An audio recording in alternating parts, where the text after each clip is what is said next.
Hello, happy Friday, TGIF. I hope everybody is doing well. Grateful to just be present and hang out with you all for a little bit. I'm Maisha T. Hill. I am the curator of Check Your Privilege and author of Heal Your Way Forward. And as always, I am grateful to be present with you today and really looking forward to our conversation. I'm going to be reading Heal Your Way Forward, but I just wanted to say that I'm going live right now as a actual form of fundraising. I am doing a live-a-thon, and in this live-a-thon, we are going to be raising funds for members of our collective who need community care. Because a lot of people keep forgetting that community care is necessary if we're going to get through the next 4 years. And a lot of people ask me, what is community care? When you say community care, what does that mean?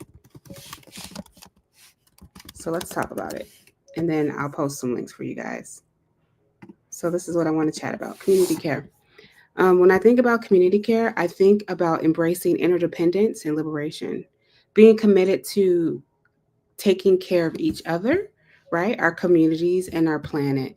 We want to break free from oppression by like recognizing and confronting our roles within the interlocking systems of oppression.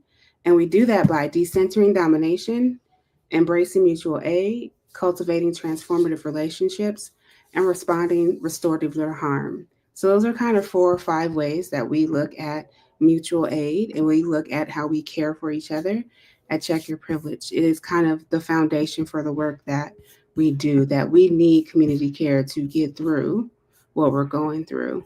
And so typically on our website, there's a whole community of care page, and we usually share people who have community care needs.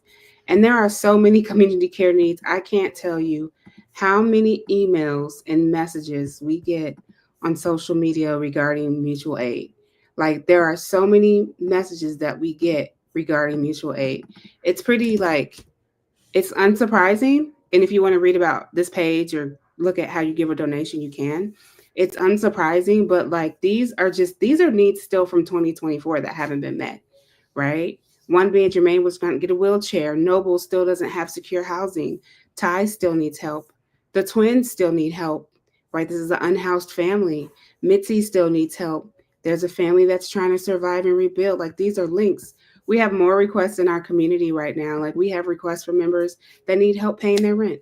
We have requests from members who need help with some groceries or some gift cards. And one of the things that we do in our community is that we practice caring for each other, making community requests, and hoping that someone will help make that request. Now, if you're on our email list, I sent out my request this morning, but I asked myself, this reminded me like of when I don't know if you guys have been here since before Sonia Macy or after Sonia Macy, but do you remember that when we had a goal to take Sonia Macy's fundraiser from like $150,000 to 500 to $500,000? It took like 3 days, but it took 3 days of me like literally going live and like literally saying, "Hey, this is what we need."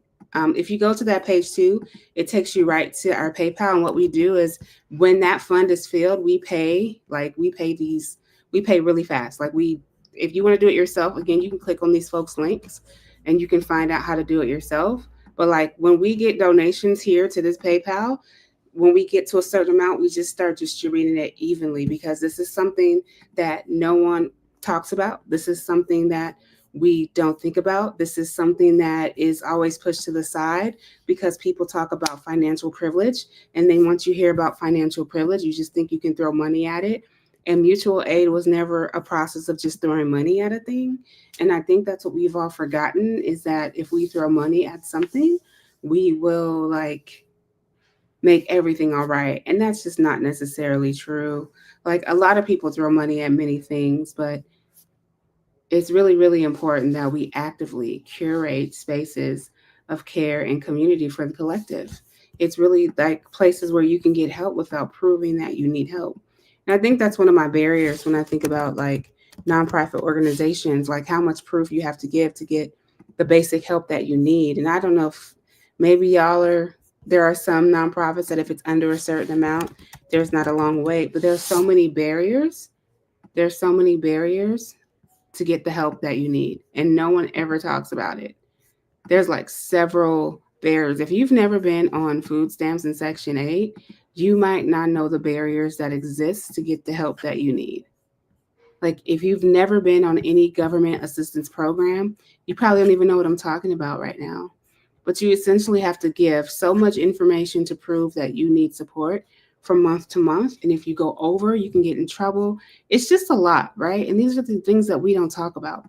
A lot of people are here because who knows, you're waiting for me to talk about something else. And I'm just here talking about community care. Literally. That's it. That's all.